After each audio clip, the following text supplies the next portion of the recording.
Welcome. This is my channel, and I tell stories of the mysterious, twisted, and paranormal. So please stick around and consider subscribing and turning on your post notifications. Now, I got a story for you today that will entertain you. So relax and enjoy, and remember, as of now, it's time to slip into a mind that's not our own. So let's go.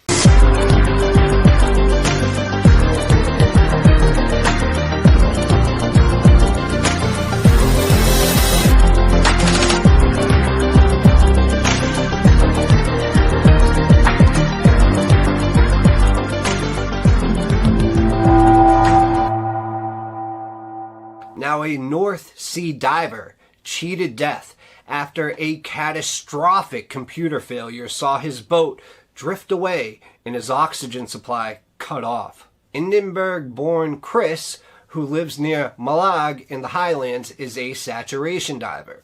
This is a specialized type of diving which reduces the risk of decompression sickness, aka the bends, due to a use of mixture of oxygen and helium. So Chris worked in the North Sea, diving from his ship called the Bibi Topaz in a diving bell, repairing oil rig structures.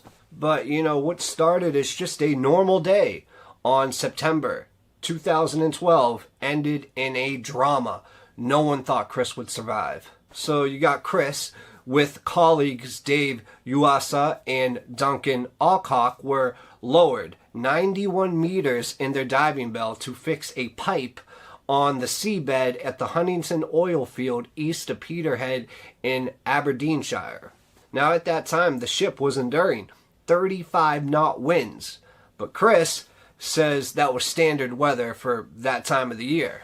Now Chris was working and he was in the middle of a repair when all of a sudden he heard an alarm. He told BBC Scotland News that we had a constant line of communication with dive supervisor Craig up in the ship through an earpiece in our helmets. The first and only indication was to hear the alarm sounding in dive control, which was not unusual because they test them. But it was quickly followed by Craig asking us to get out of the structure, get on top of it, and get back to the diving bell as quickly as we could. And we could tell from the urgency in his voice that this wasn't a drill. This was actually something very serious. Now, what Chris and Duncan didn't know was that the ship was moving away. The computer which kept the ship in position had failed.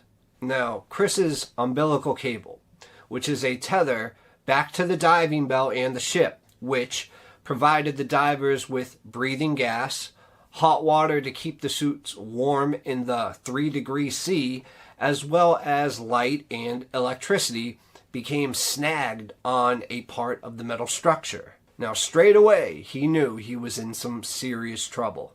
He said you had 8,000 tons of boat essentially pulling against you, and I was basically an anchor to that in the bottom, and there was only going to be one winner in that circumstance. Now, the umbilical provides us with everything, he said. The only thing we carry in addition to that is a bailout bottle, which is a set of normal diving cylinders on your back with emergency gas in them. But because of the depth that you're working at, you use that extremely quickly. So I estimated I had about 5, maybe 6 minutes of gas to sustain me, which it turned out wasn't long enough at all. His colleagues could not give him any slack. The umbilical was pulled so tight it was bending a stainless steel rack off the wall in the diving bell. Now, Chris recalled, first, the communications cable snapped, then the gas hose stretched to the point where I had nothing to breathe. I opened the supply on my back, and this happened all within about 30 seconds. And then soon after, the umbilical snapped like a shotgun going off, and I fell down to the seabed, nearly 100 meters, 300 feet. And I fell down in absolute darkness at 2 a.m, and I managed to find the structure we had been working on and found a way to climb right on top of it. But the diving bell wasn't there, and Chris began to calculate he had already used up about 2 or 3 minutes of gas. So the chances of rescue in that time frame were almost non-existent. Chris said, "I realized very quickly that the end was nigh. I was on a countdown clock and it was counting very fast." The realization saw a calmness descend upon Chris as he accepted his fate and blacked out. Thinking back, he remembered, "I think once I accepted there was no hope of survival, I was powerless to do anything to save myself, a quiet resignation came over me like a blanket. I remember it being a period of great sadness, really, or disbelief. How could I find myself in this dark, sad, horrible place? And this is where I would be for the end of my days?" I thought of everybody back at home and sadly the chaos that I would cause them. Now, while this was going on, his colleagues put in a superhuman effort to locate him, believing they were coming down to recover a body. So Dave hauled him to the diving bell where his colleague Duncan gave him 2 breaths. And miraculously, he spluttered back to life. Now, it was 35 minutes after he had turned on his emergency supply of air. And with nothing to breathe for that long, Chris could easily have suffered brain damage. But he was fine. Chris said, "I assumed it was the extreme cold of the water that slowed my functions down, but the gas we breathe has a high concentration of oxygen, which saturated my tissues and cells to somehow allow me to survive." Now, this tells a lot about Chris's character and the type of person that he was, because Chris was back in the sea with his team 3 weeks later and ended up marrying his fiancée, Morag Martin, a few months later. And 6 years later, Morag is still very grateful to Dave and Duncan. She said, "My stomach still churns to hear this story. I came ridiculously close to losing him and being robbed of the life we were going to have. And I'm just extremely grateful to the both of them." In summary, Chris Lemons laid almost 300 feet under the surface, resigned to ending his days in the dark, deep water.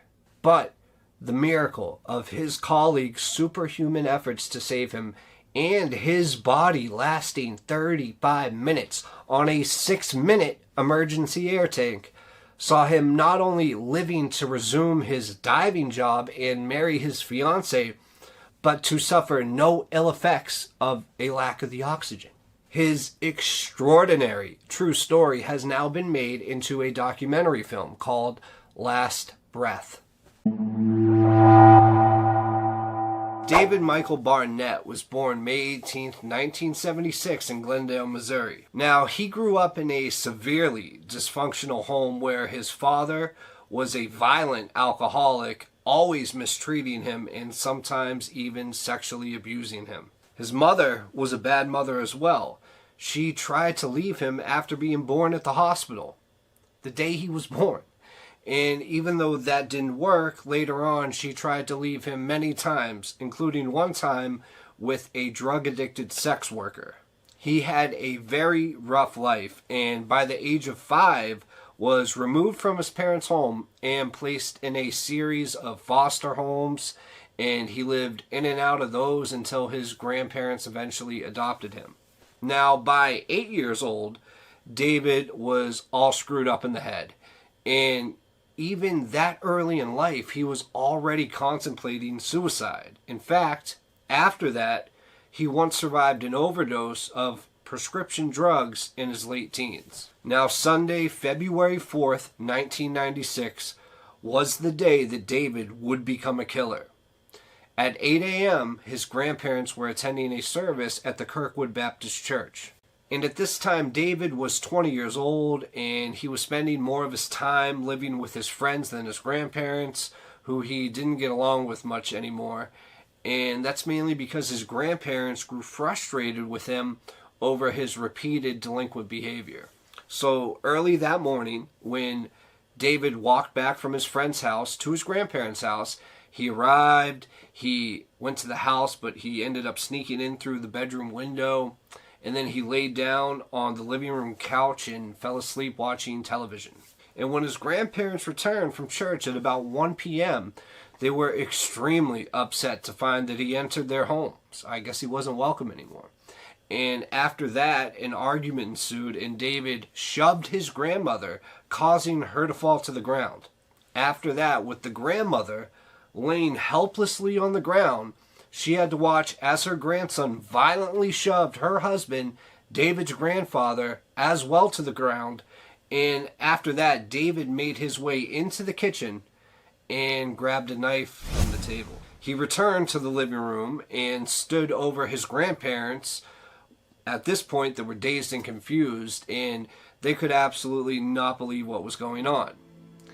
David repeatedly started kicking the grandfather in the head as he struggled to get up, and then he stabbed him, savagely, over 10 times to the head and hands. There was so much blood coming from his grandfather that it literally engulfed the whole living room rug to the point where it felt like a wet towel. When David was finally sure that his grandfather was in fact dead, he then returned to the kitchen to get another knife. And after that, he returned back to the living room, this time heading for his grandmother.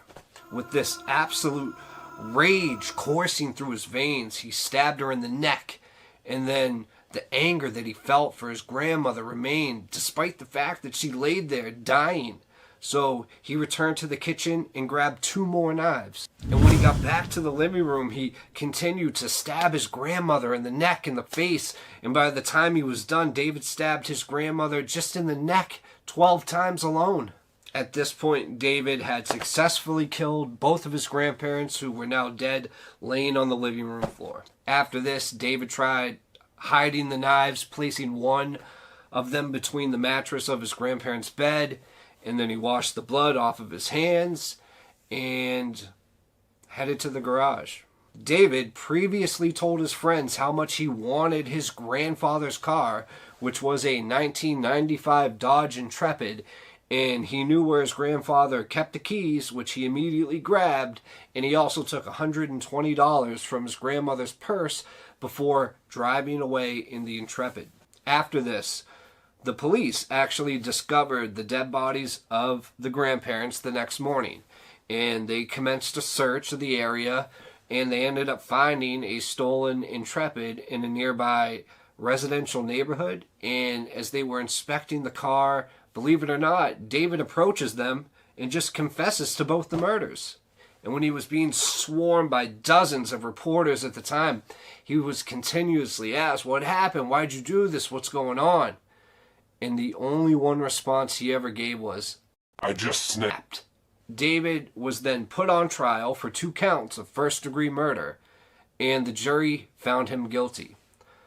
The prosecutor is the one who wanted the death penalty, and the jury, after deliberating for 2 days, agreed. David Michael Barnett appealed the death penalty decision, stating that his attorney failed to present information about the abuse and neglect that he experienced throughout the entirety of his childhood. His appeal was denied. However, Judge E. Richard Weber ruled in David's favor, stating that during the trial there was no mention of David's violent and alcoholic father, along with the fact that he was sexually abused and that his mother made numerous attempts to abandon him. In Judge Weber's words, he said at least one juror would have determined the balance of aggravating and mitigating circumstances did not warrant the death of Mr. Barnett in this case. After that, the judge told the prosecution they could appeal this decision, but at the end of the day, David did not get the death penalty, and his sentence was life in prison without the possibility of parole. Now, a lot of people ask why David did this. And a lot suggest that children are like sponges. They absorb the emotions given off by those around them, and children retain the energy from these emotions, and it becomes a part of them. David's story is an example of how family violence and neglect can destroy more lives than intended.